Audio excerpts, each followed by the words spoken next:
পয়গম্বর ইব্রাহিম আলাইহিস সালাতু ওয়াস সালামের বাবা আজর কিয়ামতের দিন, মুসিবতের দিন আজরকে টেনে টেনে জাহান্নামের দিকে নিয়ে যাওয়া হবে।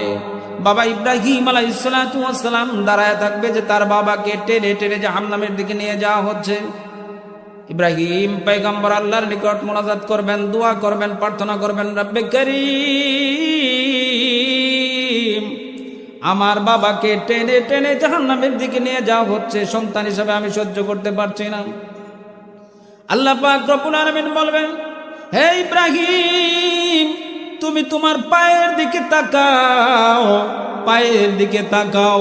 ইব্রাহিম পয়গম্বর যখন পায়ের দিকে তাকাবেন, দেখতে পাবেন তার বাবা আজরের চেহারা আল্লাহ পাক রব্বুল আলামিন একটা জবাইকৃত শুকরের রূপ ধারণ করায়া দিবেন, বিকৃত করে দিবেন। আল্লাহ পাক ঘোষণা দিবেন, হে ইব্রাহিম, আমি দুনিয়াতে ঘোষণা দিয়েছিলাম আমি যত ধরনের গুনাহ বান্দা করুক না কেন ক্ষমা করব, কিন্তু শিরকি গুনাহ কখনো ক্ষমা করব না।